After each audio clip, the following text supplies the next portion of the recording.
Hello there, and welcome to the Star Wars Universe podcast.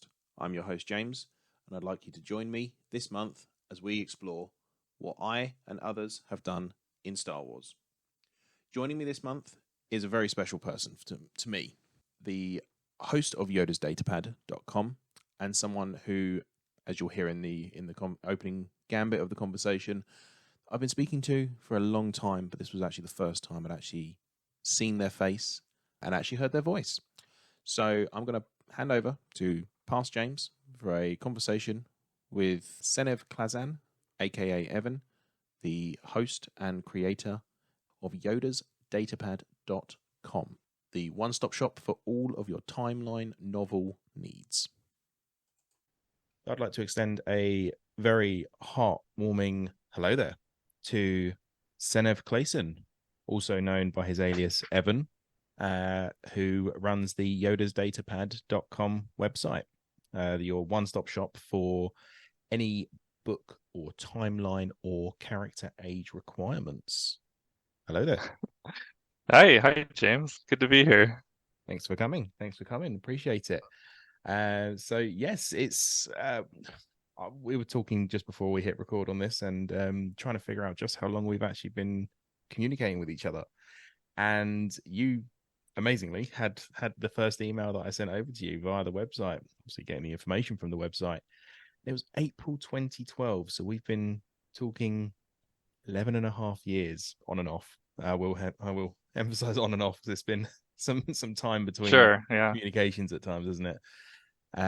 Sometimes I take a couple of months to reply, I think. Oh, I think I took several years to reply at one point. My life got very busy and very hectic, and but I've always utilized the site. Even in that time, it was always kind of, where does this sit in the timeline? When's the next book's coming out? It was always just straight in Yoda's Datapad, and I always recommended it to people if they're talking about timeline questions or chronological questions.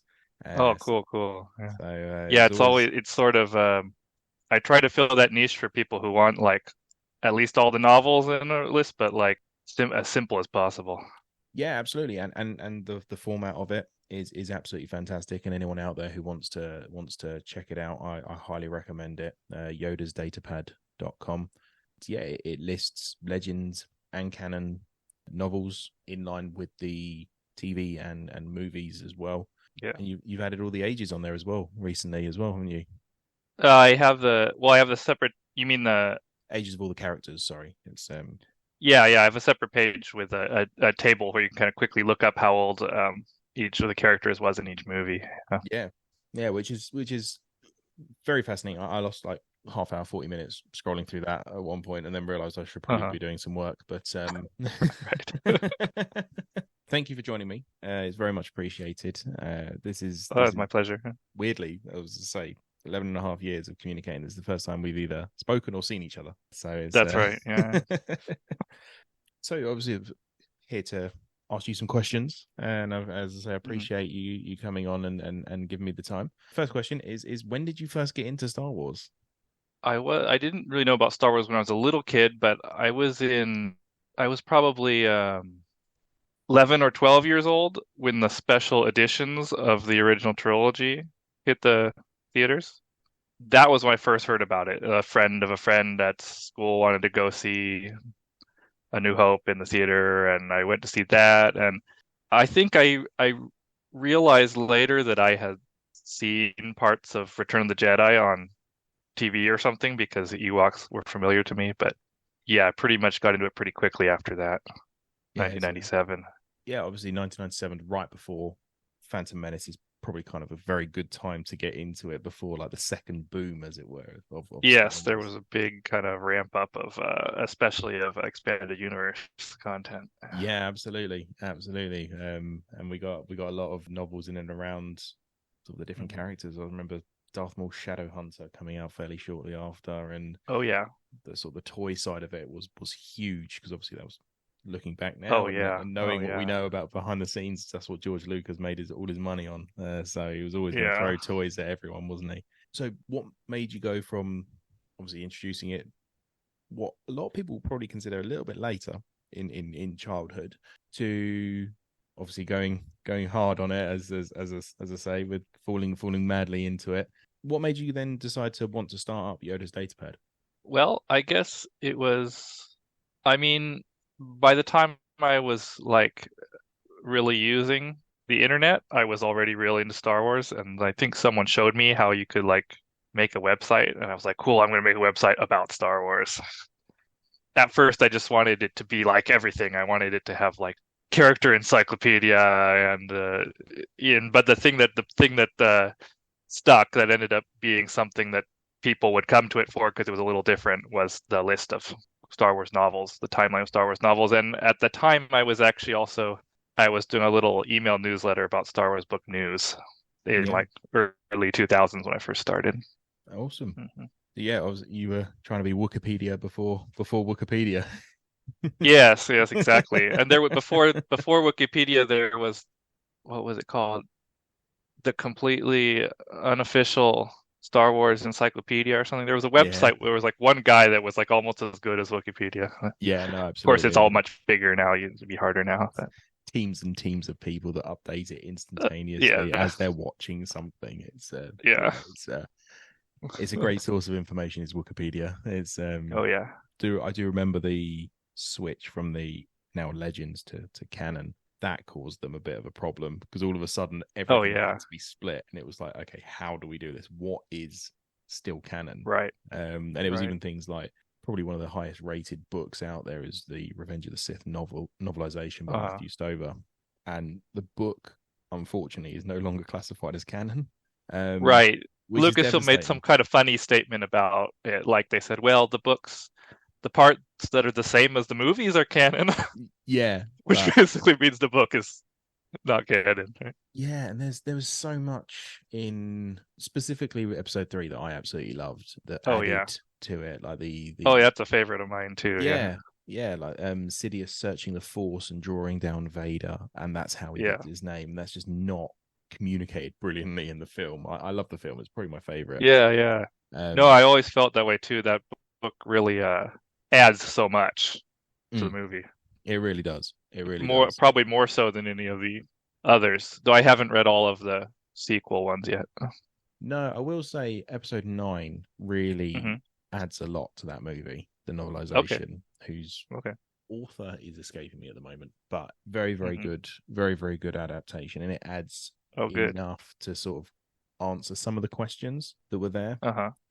Episode 9, Rise of Skywalker, Ray Carson, that's it. Cool. But yeah, so that's a really, really good novelization. I haven't listened to Force Awakens or Last Jedi yet. I listen to books, so I'll often say I'll listen to a book. Cool. That's cool. That works. I don't have time to actually sit down and read anymore, which is devastating to me. I haven't got used to audiobooks yet because I feel like I want to be in control of the pace. Absolutely. Of how fast I read the words on the paragraph. Yeah, it's really good. It's a really good format if you're really busy and there's no other option. But if I could sit down with the physical hard copy, I would. But I ran out of time with that, and sort of storing them became an issue as well. Yeah, I sympathize. I don't find that much time to sit down and read either. Yeah, so I initially transferred over to an e-reader. I won't promote the company who provided mine. Nice. But no, I then obviously switched over to an audio version. Yeah, there's a guy called Mark Thompson who narrates an awful lot of Star Wars, and he's very, very good. But the slight downside is if you listen to a lot in a row, or narrated by him, then you end up sort of sitting there listening, going, "Why is Qui-Gon in the sequel era?" Because it's just the same voice as he turns around. You get used to his voice. Yeah. And then you go, "Oh no, it's not Qui-Gon, it's so and so." Okay, I'm back in the room. I obviously just drifted off for a moment, but. So what was your obviously you said the special editions at the cinema was your first sort of interaction with Star Wars, and it obviously naturally is movies, especially the original trilogy for a lot of people is their gateway into the universe. So what was your first interaction outside of the movies? So I was a big expanded universe guy, especially in the Legends time. So I think the first I can remember is so my brother and my little brother, we were like, we want more Star Wars. And I did some research, and I was like, okay, so after Return of the Jedi, then there's books. And so we went and we started trying to read the books after Return of the Jedi in order. So I think we started with The Truce at Bakura by Kathy Tyers because chronologically in the timeline, in universe timeline, that's the first book after Return of the Jedi. Yeah. He was a few years younger than me, so we were just kids. I was reading it out loud to him, and we did that for quite a few of the books in a row. It was pretty fun. That's amazing. That's such a cool Yeah. story.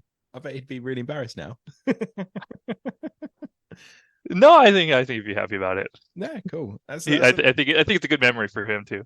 Yeah, absolutely. That's an awesome Yeah. like sibling memory. He got disappointed when I eventually, as an older teenager, started reading some of the books on my own. And just like leaving him in the wake. Yeah. Um, Sorry, Tyler. just spoiling it for him as soon as you could. Yeah. No, I'm sure. No, you we're pretty sort of we're pretty non-spoiler people. So. Good. So yeah, obviously, Truce Bakura being an intro. A lot of people, it's generally Heir to the Empire they find after. Right. Heir to the Empire was written first, so yes. People who were like following them as they came out in the 90s definitely would have read Heir to the Empire first. Yeah, absolutely. I don't know if I've ever read Truce of Bakura. Yeah, I mean, it's really comes across as kind of a side story in the big picture, I guess, because it doesn't have a lot of obvious ramifications to the stories after it. Yeah, I think I often got sort of sidetracked by the big overarching series, like the New Jedi Order and Legacy of the Force and Fate of the Jedi, and then Thrawn as a character. So it's I tried to go back and read as many of the sort of standalones as I could, but there was just so many. I mean, a lot of those ones from the 90s, they have I mean, some of them are pretty good and have pretty good nostalgia value, but they're not as much part of like they're a certain thing, you know. Yeah, no, absolutely. It was a little bit of the like a lot of West. them are kind of like they brought in sci-fi authors doing kind of sci-fi stories that were a little more sci-fi than normal Star Wars. Yeah, which is kind of cool to read, but it's like it's a different thing. They all felt a little bit different. There wasn't the cohesion that the later books, even in Legends, brought with them. I guess I should say there were quite a few of them that were obviously fantasy authors too. Yeah. But yeah, it was like a lot of different things, and there was a thing for a while where people would joke that there was like every few months in the Star Wars universe someone created a new super weapon, because a lot of the authors like for some reason repeatedly leaned on this idea that Star Wars is about trying to prevent the use of a super weapon.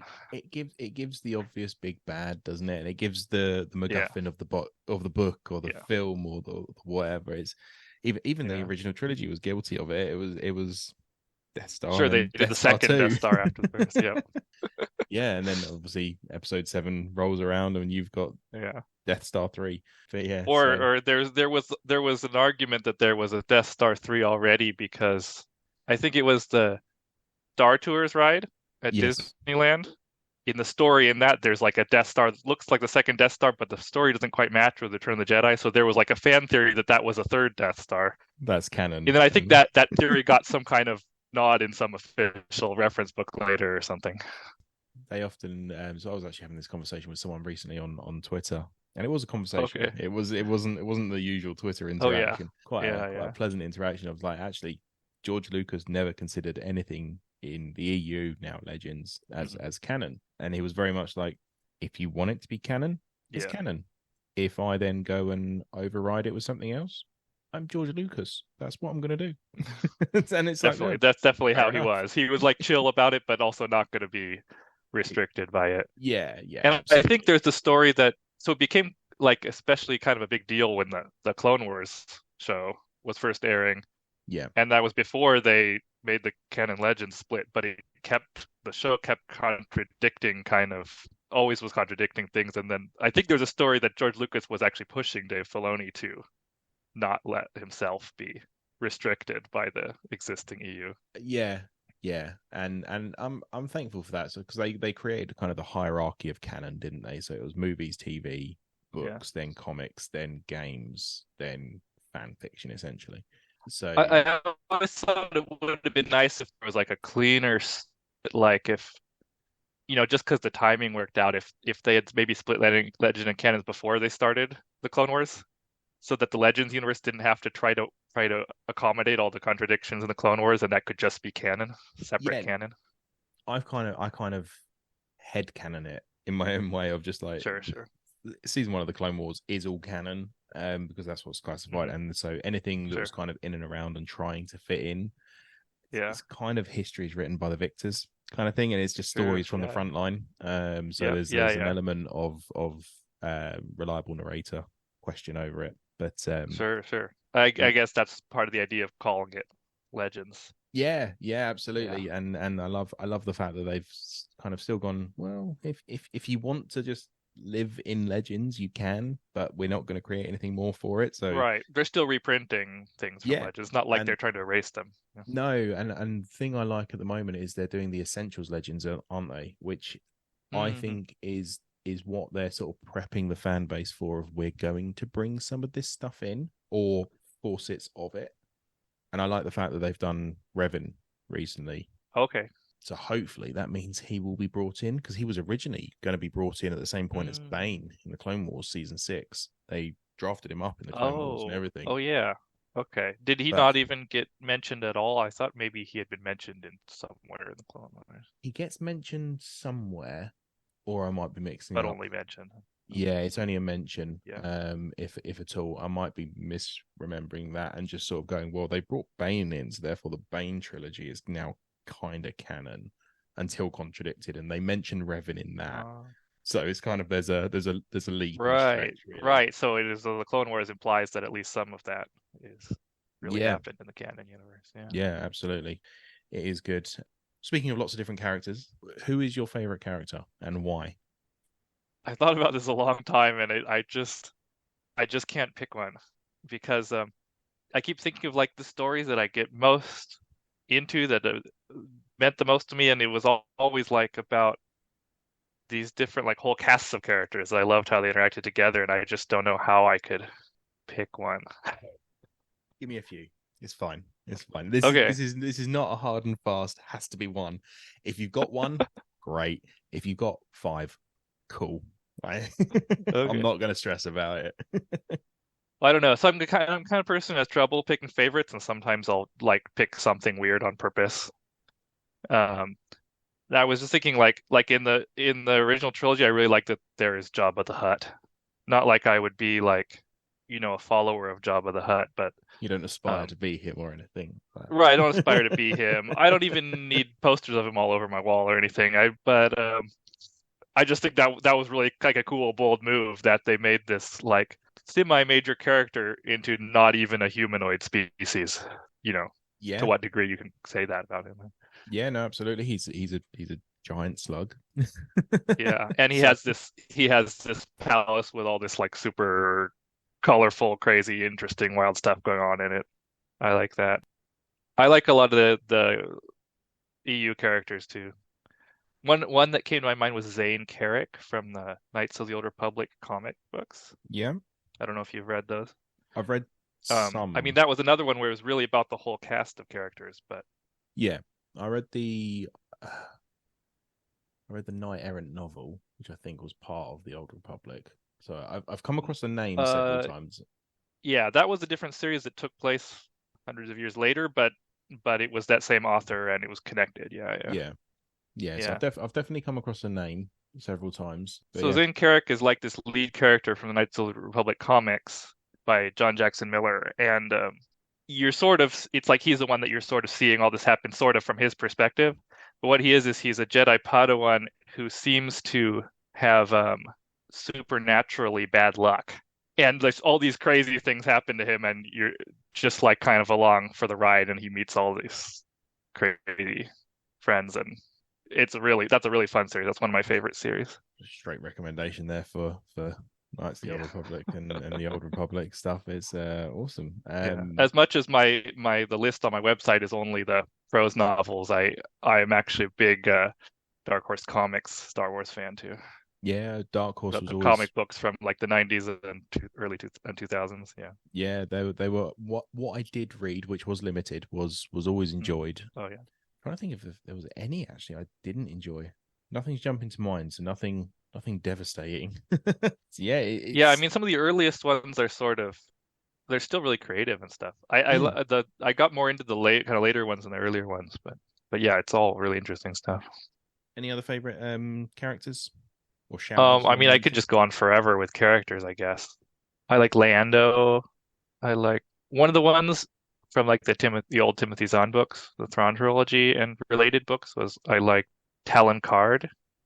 He was like a smuggler boss, and he had kind of this wry sense of humor, and he was like a criminal, but he was also kind of a nice, reasonable guy. Bit of a scoundrel. Yeah. Yeah, no, I've always liked Talon Card. From the Thrawn side of things, outside of Thrawn, always been a big fan of Thrawn. I always Uh-huh. really liked Pelion. You know, I was actually thinking that too. That was like one of the ones I scribbled down in my notes when I was trying to brainstorm my favorite characters. Are you up to date on the live action series at all? Yeah, except for Andor. Okay, that's fine. Yeah. So, No, but so Pelion appeared in yeah, something. that's kind of where I was going with it. I was just like, I was saying, How spoiler free are we being? Oh no, that was in Mando That was a long season time 3, ago. wasn't it? So that's Yeah. that's outside of spoiler territory. And nothing very spoilery happened with him so far. No, he appeared, and I sat on my I was excited about that too. Sat on my couch and cheered. So it was when I saw him, I was like, oh my god! And it's exactly how I thought he would look and how he's like depicted on book art. And stuff like that. I was very, very pleased when I saw him. Yeah, he's a really cool character to see. Like that was really good how Timothy Zahn wrote that Thrawn trilogy. From almost all the Thrawn scenes are from Pelion's perspective of him being this kind of a by the book guy, kind of. But he was like Thrawn was odd to him, but he had this respect for him that he was. Yeah, it was interesting. No, I absolutely loved it. Yeah, Heir to the Empire as a trilogy is well, the fact that everyone is still saying we should cancel out the sequel trilogy and make Heir to the Empire the sequel trilogy. It had a big cultural impact. It did. Yeah, not just was it released at a time where there was we were starved of Star Wars content, but it was also just very, very well written. Yeah, and I got into the EU just in time for to read those books, and then there was a little gap, and then 10 years after those books, they released the Hand of Thrawn duology, the 2 books that were sequels to that. Yeah, and that was like so exciting when those were new, and it was like wow, and they picking up. There'd been books by other people in between, but he was really picking up all the threads from those characters he had introduced. And even later on than that, he came out with Outbound Flight and kind of went back and did a prequel for it, and Survivor's Quest. And Survivor's Quest is probably one of my standalone favorites from the Legends series. It's it's really good. I don't know why. It might have been because it was one of the first ones I read. But no, it was just I absolutely just fell in love with that book, Survivor's Quest. Yeah, I love all those books. There's actually something really cool about them. I don't know if Timothy Zahn did this himself or if it was the editors, but every one of them has a title, or almost every one of them has a title that could refer to many different characters or plot threads in the book. Yeah, absolutely. Like in Survivor's Quest, like almost every character is in some sense a survivor on some kind of quest. Absolutely, and there's several potential Heir to the Empires in Heir to the Empire. Yeah. So no, it's very, very clever, and the multiple meanings of obviously it spreads the net far and wide as to who's going to get what out of that book, which is sure sensible from a marketing perspective, of if nothing else. But sure. So just sort of segueing from the Thrawn trilogy, because it's quite a nice point. It covers multiple eras. Which is your favorite? Do you have a favorite? Are there multiple favorite eras? I think for me the classic era of like the original trilogy, the Rebellion, that's like the core of it for me.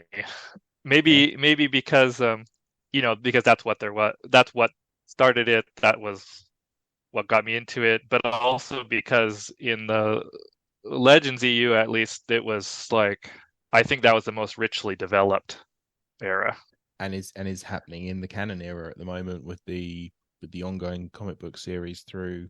The gaps between the original trilogy.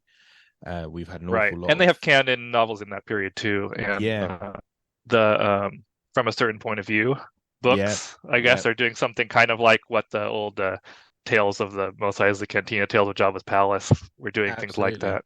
Yeah. Absolutely. And I've listened to episode 4 and I've started episode 5, but I kind of Mhm. dropped it to keep on with the High Republic Eye of Darkness Sure. novel. Yeah. But that's sort of, I'll go back to it as soon as I finish. Sure. So I'm yeah, not all caught up either, but it's the kind of thing I like, so I'm looking forward to yeah, getting absolutely. Yeah. There's some interesting stories. They're not all Uh-huh. hits. There's some interesting ones in there, Sure. but there's something for everyone in there as well, which I also love. Uh-huh. I've got a book up on the shelf behind me, which is the Tales from Starlight Beacon. So there's short stories that Oh, were yeah. in the Star Wars Insider magazine. So I love the fact that anywhere they're printing stories now is all canon. They're trying to keep it all interconnected Yeah. and stuff. So it's just trying to consume it all is Yeah. exhausting. We've mentioned quite a few different Force users so far, and obviously with that comes multiple different color lightsabers. Uh-huh. Legend or canons doesn't matter. Which color, if you could pick one, would you assign to yourself? Because the new canon does apparently have a personality assigned to each one. Yeah, I guess so. I'm not like I'm not an expert on what everyone would say they mean, but I mean when I was younger, I would have been like, oh, I'm going to choose some color that's really unique and different. But I was thinking about this. I think now I feel like I would happily go with the green Okay. because Knowledge. yeah, and I kind of knowledge. I kind of appreciate the subtlety of it being one of the normal colors, but Mm. and I would choose the light side over the dark side. Yeah. And then I kind of think the green looks nicer than the blue. Yeah. Goes Yeah, with more outfits. something like that. Yeah, that's right. It's better. Yeah, it doesn't clash as much with the brown robes. Absolutely.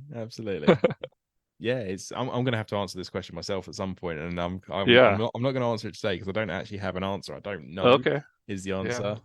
I like the idea of being knowledgeable, but I also really like the visual of the yellow, the temple guards Okay. and Yeah. Yeah. rays. Sure. Sure. Obviously purple is just cool.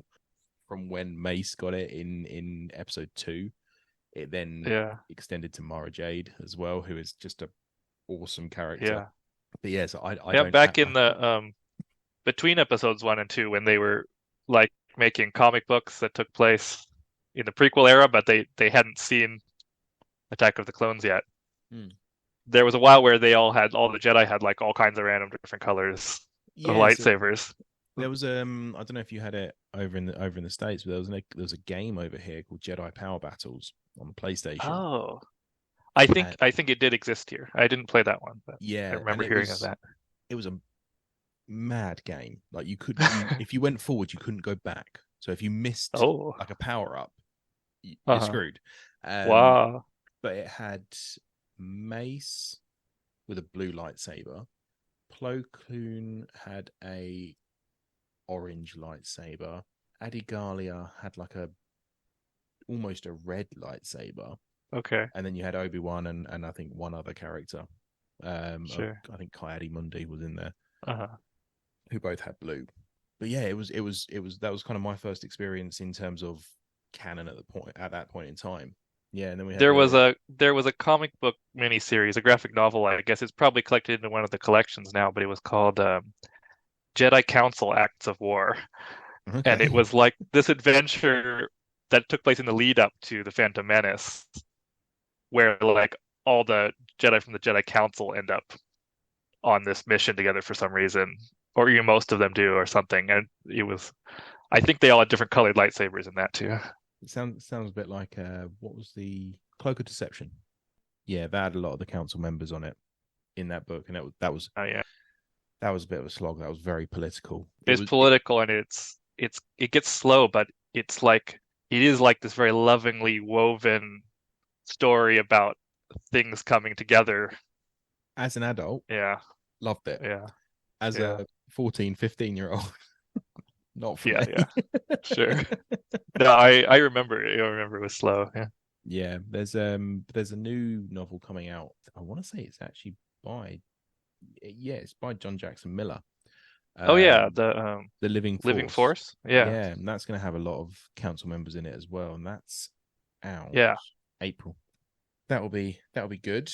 I'm sort of earmarked that one as going to get that one as soon as it comes out. I think Yeah. that's going to be my month's listen for that for audio. Nice. But, Yeah. I'm interested in that one too. I think that might be his first new canon is work. It's kind of his return to canon authors, and so I'm really looking forward to having him back, really, because he was always a really good author. Oh yeah. Did he do the Kenobi He's a really fun novel? guy too. I don't know if you follow him on Twitter or Facebook or something, but I think I do actually. Yeah. But he's also like a general TV nerd. Like he has like a lot of like memories and opinions about like old sitcoms and stuff. Amazing. And also Star Trek and everything. He's a fun guy. Awesome.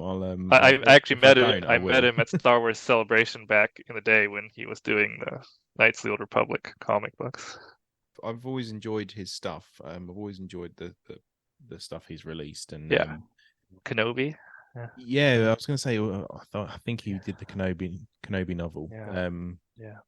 I never quite got around to Kenobi because I think that was right at the time of the switchover, wasn't it? So I was like, what do I do? That's right. Yeah, it was sort of one of the last Legends book, and then I mean, it barely has any contradictions with the Obi-Wan show, though. Yeah, like you could maybe read it and feel fine. Yeah, it takes place will get to it at some point. Earlier. Yeah. So it could have happened pre Obi-Wan Kenobi. Apparently, they're doing a season 2 of, which will be interesting. Oh, yeah. I don't know if that was just a speculation or a hopeful rumor. Keep an eye out about that. Yeah, we'll see. So last of the interview questions before we move into what you've done in the last month of Star Wars is actually, which one do you prefer? Do you prefer canon or do you prefer Legends?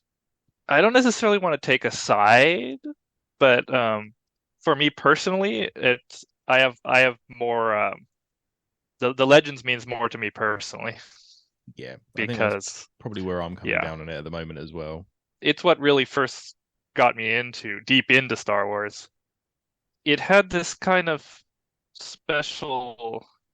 I mean, compared to the canon now, maybe it was a little bit of kind of a Wild West kind of atmosphere. It was a little bit more people doing kind of, maybe not the main books about the main characters, but the side stuff was like a little bit more like wild, extra creative kind of stories, and it just felt really rich in a way that, I mean, I like the new canon stuff too, and maybe it will get there too.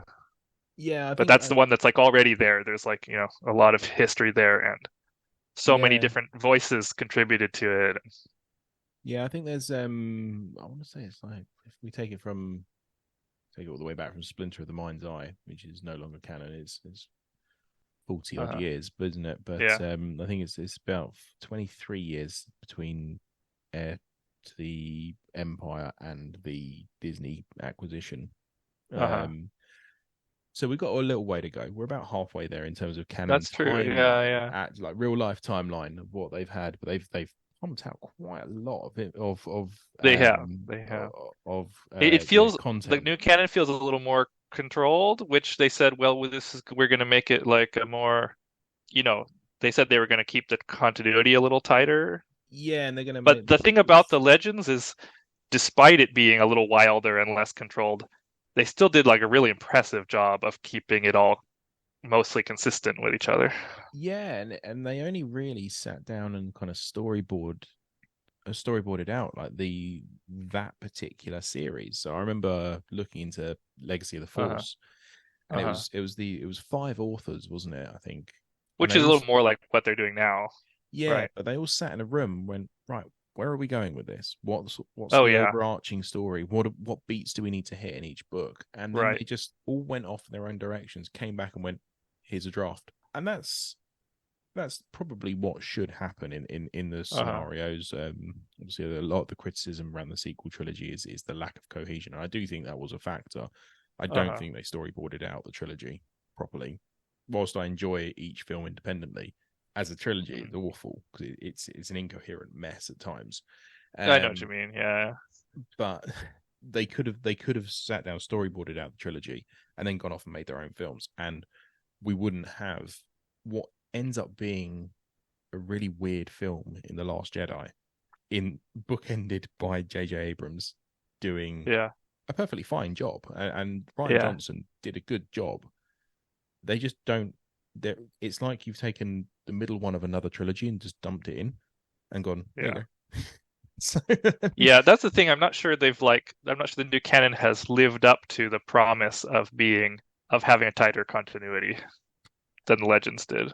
I think only in that's only that being the big example, but that is kind of the biggest example you're ever going to get, isn't it? Until they probably still the hardest part is bringing in filmmakers and having to decide how much to restrict what they want to do. Yeah, but based on what someone has written in a comic or something, Sort of looking at the High Republic at the moment, I think they've done a fantastic job with. I think they've learned their lessons from the sequel trilogy, and they basically locked a bunch of writers in a room for months, going plan this out. And because it's not just into film, it's books, it's going to be TV shows, it's children's animation shows, and it's canon. I've got it on my Disney Plus account to watch. I haven't watched the High Republic Adventures yet, where the known characters suddenly make an appearance, which is I'm looking forward to seeing that. But yeah, it's I need to see Loden Greatstorm and Bell Zettify and those appearing in very childlike animation. The Young Jedi. Is it called Young Jedi Adventure? Yeah, Young Jedi Adventures. The like little kids show. Yeah, I heard you talking about it on your first episode too. I haven't seen any of it yet. My son loves it, and that's great. Got him a couple of figurines somewhere. The lightsaber are long gone. They were lost within about 10 minutes of getting home, which frustrated me no end. But I was like, okay, no, it is what it is. That question is not meant for people to take sides or anything. It's just what is your personal preference? If you go, right, I'm going to go and read a Star Wars book or watch a Star Wars TV show or do whatever, where does your brain immediately go? Because at the moment mine probably goes canon, but if I stop and think about it, I probably prefer Legends still because of the richness, as you say. The tapestry that was woven was absolutely phenomenal. Group of people who half of whom probably never met each other and had no say with each other. They unanimously just went, we're going to try and keep to some level of canon here. And I mean, later on, I guess, maybe for like a lot of that period, there were like a couple people at Lucasfilm whose job was to try to make sure all the licensed things stayed consistent. They had like a special editor for that, and and then they had Leland Chi create the Holocron database, which was kind of like another private Wikipedia thing. It was never public. It was their notes for the authors, but no, absolutely. But they put some effort, and they paid a couple salaries to do that. And that just shows how big a job it was, and actually that George, whilst he would openly say it's not canon, if I decide to overwrite it with something, I will. It showed he did care, and I think a lot of people. That helped a lot of people sort of appreciate George, even when he was. I know he got a bit of flack towards the end. He's put up on a pedestal now, as and Disney's the big villain. I've had some young people write into me with like talking about, I wish George Lucas was here again, and the Legends was better, and it's like, it wasn't quite as simple as that. But... No. Let's give it another sort of 10 years or so, the sequel trilogy, and let the kids who watched it and fell in love with Star Wars via the sequel trilogy. Let's see what they think in 10 years, and hopefully they will love the sequel trilogy. We have to bear in mind that we're probably the old guard now. It's sure the newer guys coming in, and that's sad. That makes me sad. Back in the 1980s, there was a group of fans who just hated that Return of the Jedi had Ewoks in it. They thought that was the dumbest thing to add to Star Wars. It goes back to the old saying, though, that I say whenever there's a disagreement of like, bear in mind we're a bunch of adults talking about this. Star Wars is made for kids, and we've got Andor. At the very least, it's made for fun, absolutely. But like people hate the Ewoks, people hate Jar Jar, people hate Yeah, all sorts of different things, and it's like yeah, these things are made for kids. Like yeah, let's not forget that. And yeah, we yeah. are completely enraptured by it and completely in love with it, Hmm. but because we were kids when we first interacted with it, and we've just Hmm. carried it through our lives, and society has changed enough that we're allowed to carry it through our lives and it be socially acceptable as well Uh-huh. to walk down the street with a Star Wars t-shirt on, or Sure. Yeah. to go to a con traveling there on public transport in full Oh yeah, cosplay, and it's that's right. Yeah, no one bats an eyelid anymore, which is great. that's right. You might get some looks, so I'm not, Yeah, but no one's gonna sort of shun you from society, which I think yeah, yeah. And I mean, um, if it's ruining your life, it's like probably you need to have some more things in your life than just Star Wars. absolutely, Like, yeah, absolutely. People end up with all sorts of things, end up in their own little echo chamber, yeah, which then sort of validates their view and validates their view and validates their view. Which right. sometimes it's okay to just kind of step outside that little bubble and see what else is Yeah, going on. And if you don't like it, duck back in. At least you're now yeah. informed. That's what I think too. Yeah, absolutely. So the main part of this podcast, this endeavor that I've started, is to find out what people have done in the last month in Star Wars. So we're cheating a little bit because we're recording a little bit earlier than when the episode's coming out. So Uh-huh. we'll say within the last sort of 5-6 weeks or so. What have you done in Uh-huh. Star Wars in the last 5 or 6 weeks? Well, I've been pretty busy with other stuff, so I haven't been deep in Star Wars, but of course I was catching up with Ahsoka, the Ahsoka series. Yep. But that's what everyone says right now, probably. Um, That is I quite a did stock really enjoy response at that. this point in time. Yeah. Yeah, I liked that it had a different atmosphere than The Mandalorian. It was like Yep. its own thing, and it worked for me. But also after I started talking to you about doing this and stuff, I started thinking back about a lot of the old Legends stuff I was into, and I recently started looking back at some of the things I wanted to take a second look at and stuff. One of the ones I started reading again was so after the Legends was like ended and they had the new canon, Yeah. there was this ebook novella that they later released for free on StarWars.com called Skywalkers, SKYE Walkers, Okay.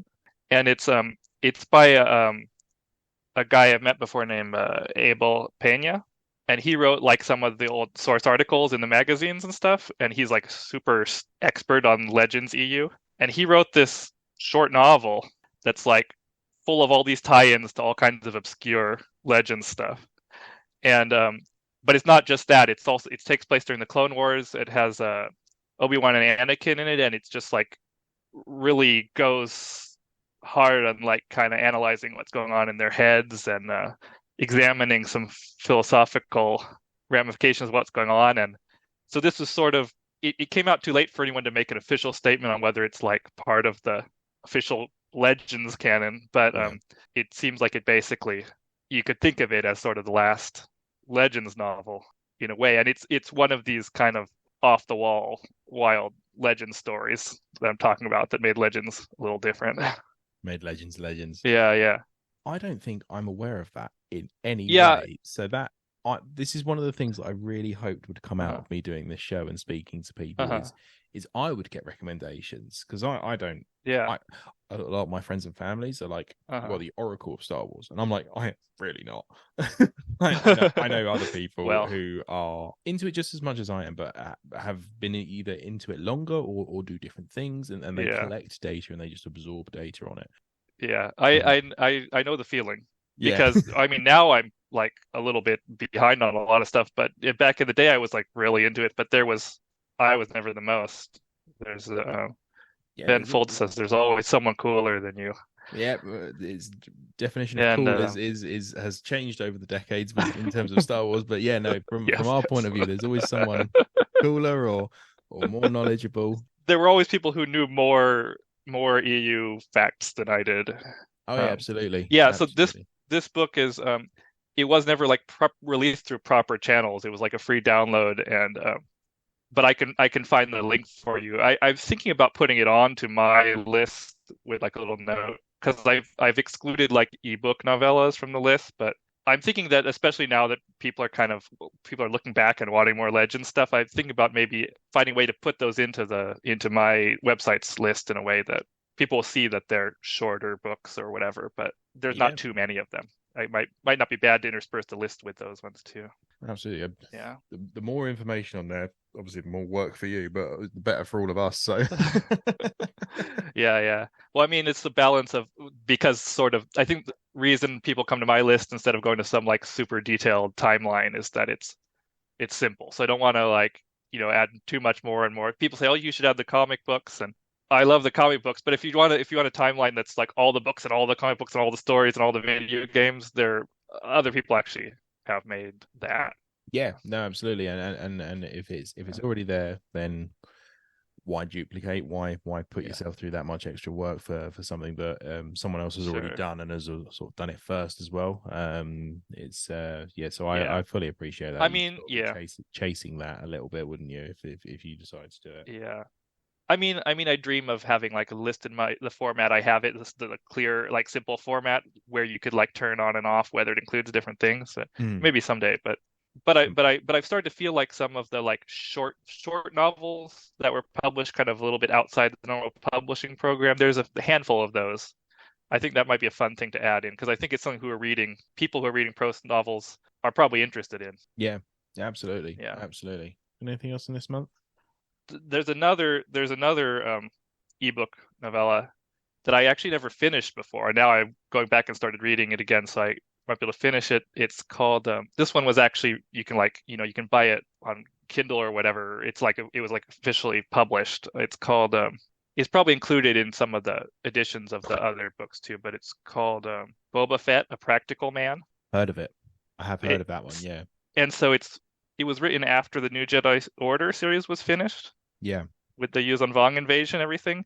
And it's going back to before the beginning of that series and telling the story of what the Mandalorians were up to during that time. Okay. So it's sort of this book about the Mandalorians bumping up against the Yuuzhan Vong, and they have this complicated relationship. I'm not sure where it goes yet because I haven't finished it. Oh. Yeah, I think they put it into some of the paperback printings of one of the Legacy of the Force books, Sacrifice maybe, but just because that's when it came out. But that might be where. But it's really more of a New Jedi Order themed thing.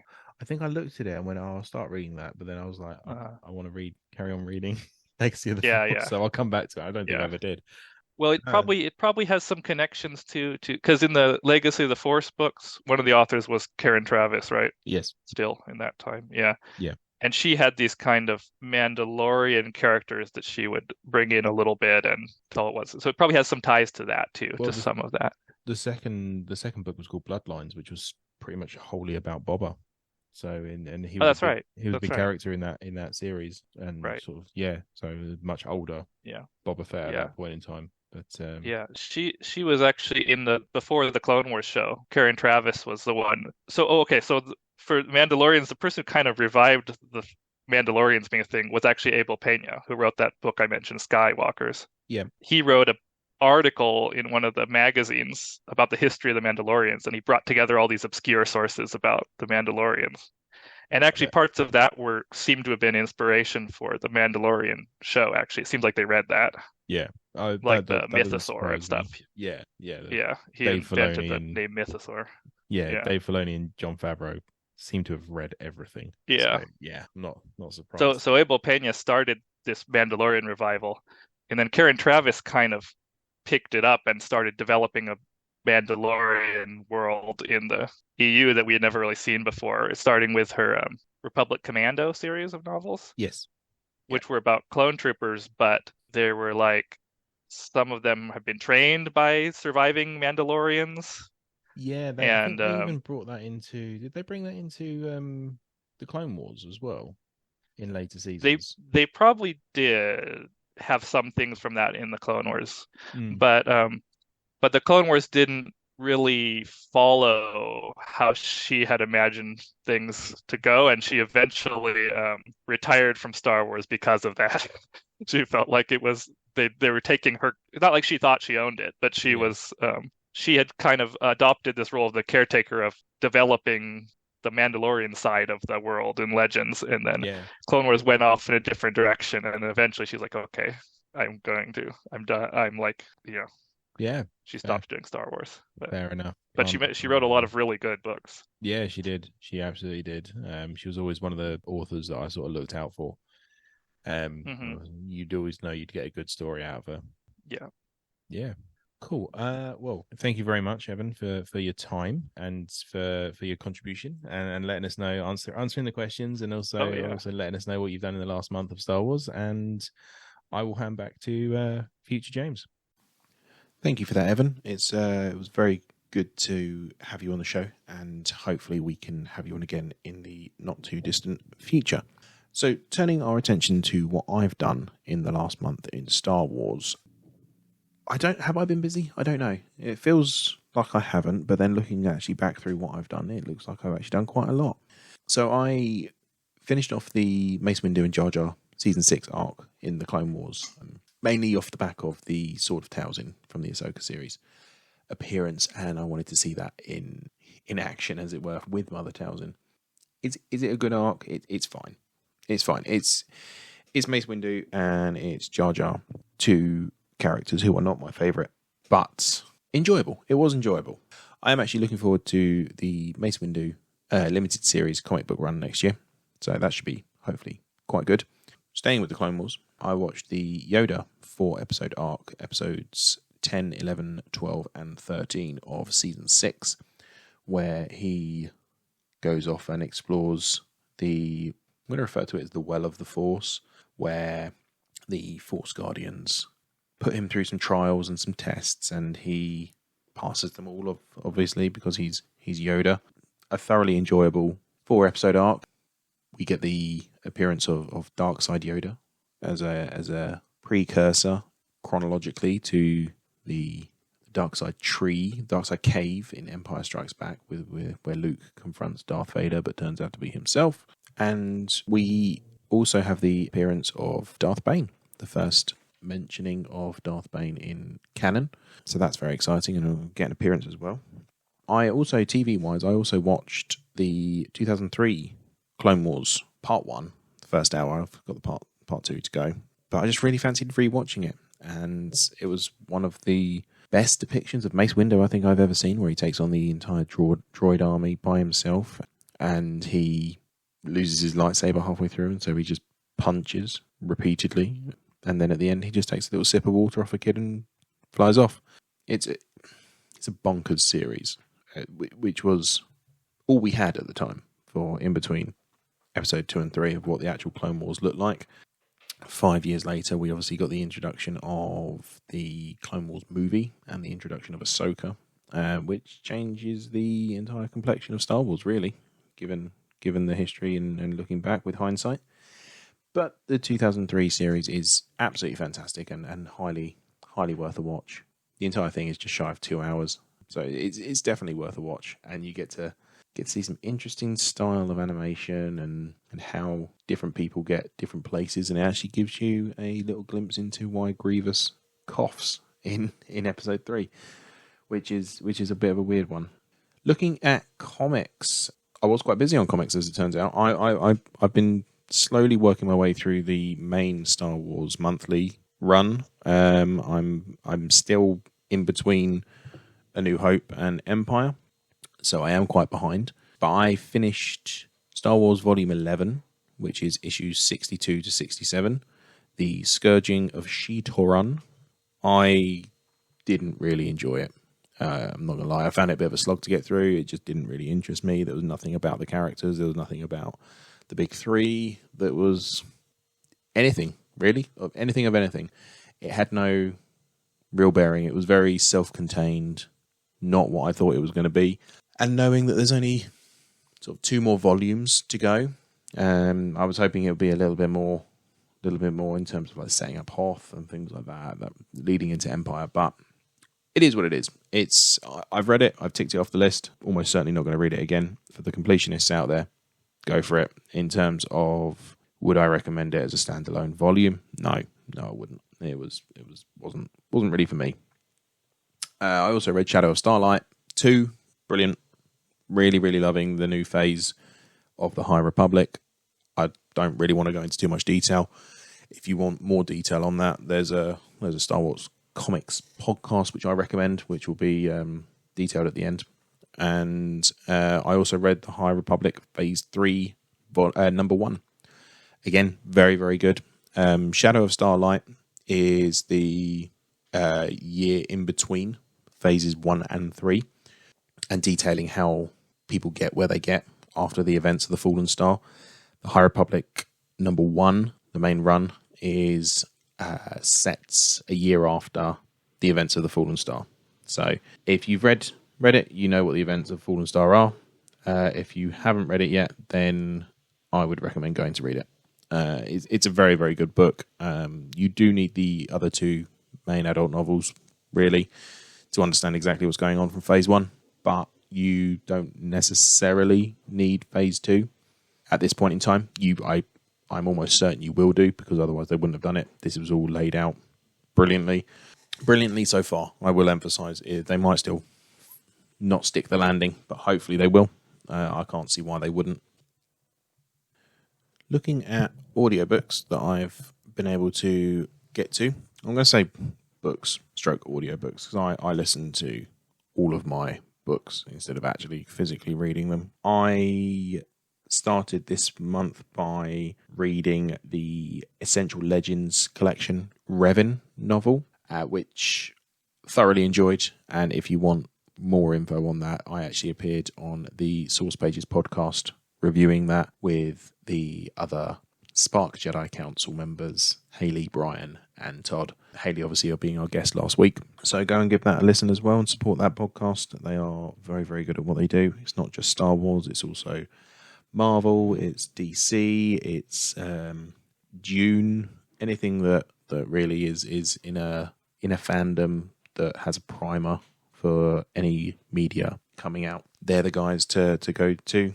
But I also listened to The Eye of Darkness, very good opening novel for the High Republic Phase 3. Picked up right where Phase 1 left off in terms of the strength of the characters, the character development, the ongoing emotional connection that was built up throughout Phase 1 has just been picked up as if it never left, really. So I'm not going to go into details of it. Very good book. Interesting developments. I'm very much looking forward to where it's going. If you're a fan of Phase 1, High Republic, Marchion Ro, Elzar Mann, Avar Kriss, any of those, Bel Zetifar, go for it.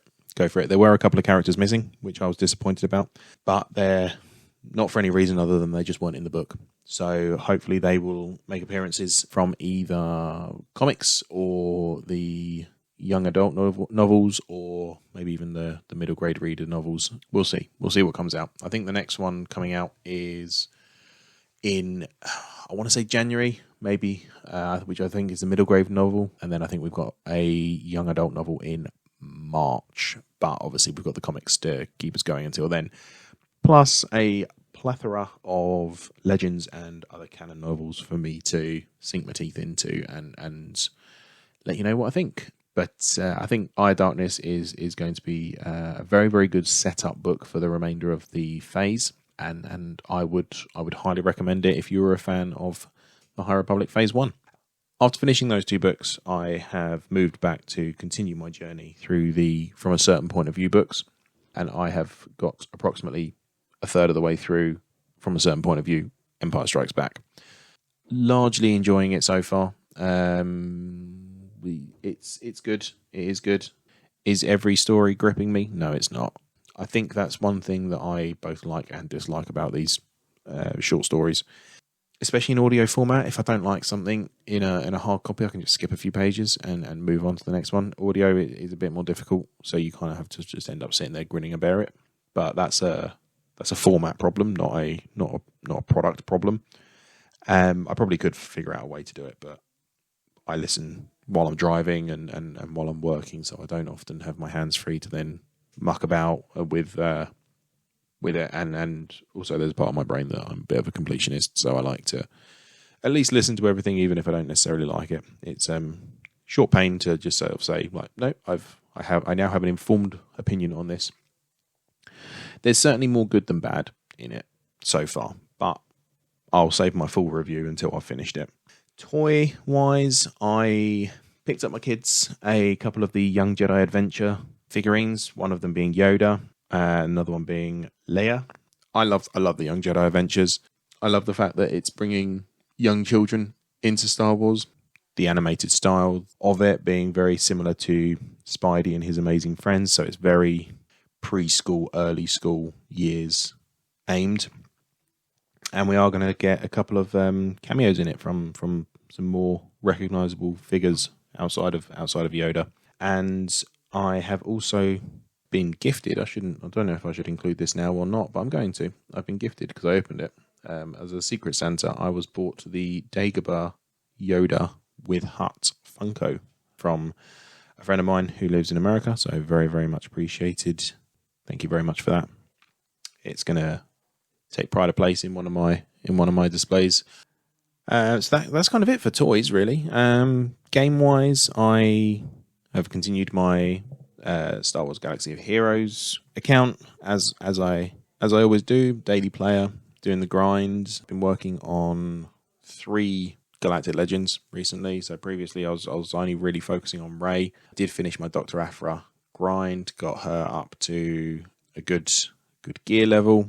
And I'm now turning my attention to starring and gearing the requirements for Jabba, Galactic Legends Jabba, whilst also still slowly chipping away at the requirements for Rey and Supreme Leader Kylo Ren.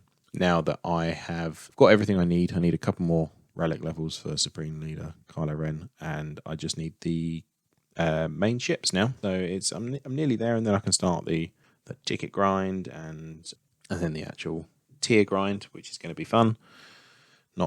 It's worth it. It is worth it. It's a good game. I do enjoy it, and my guild are brilliant, very relaxed guild, and we have a good time. And so that's it for my interactions in Star Wars. Let me know what you think. Was it a busy month? Was it a quiet month? I can't really tell. Turning to you guys, we have a voicemail from Brian. So pretty much the last month, my interactions with Star Wars have been continuing my collection of Funko Pops, Black Series, Vintage Collection. They've been releasing a bunch of this stuff.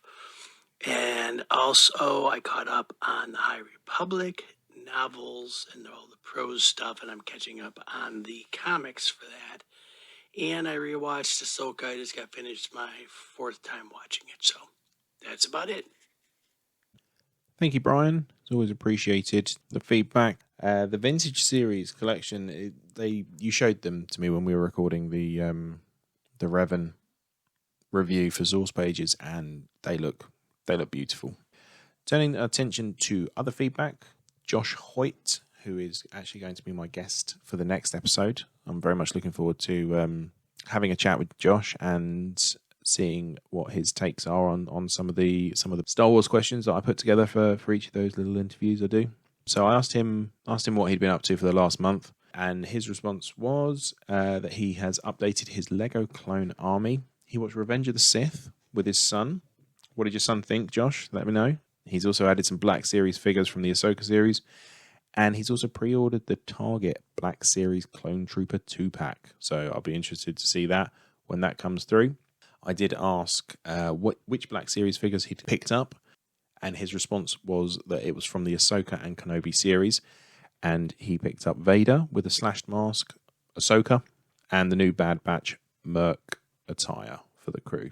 I'd need to have a look at which ones the Bad Batch ones are, see if I can spot them in your picture, but appreciate the update, Josh, and I look forward to our conversation in December. So turning our attention to Todd, who is the other member of the Spark Jedi Council.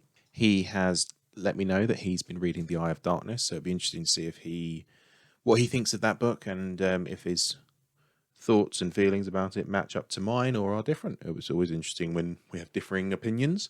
He also said he watched some episodes of The Young Jedi Adventure with a 3-year-old family member, which highlights what I was saying previously, really, about how it's a great introduction to Star Wars for the current generation. Hopefully your family member enjoyed it, and hopefully you enjoyed it as well. They are good fun. They're good fun, if a little bit basic on the storytelling. He also said that he took delivery of Revan and HK-47 from the Vintage Collection. And again, showed those to me when we were recording our Revan review, and they are very, very good looking figurines. A little bit jealous there, Todd.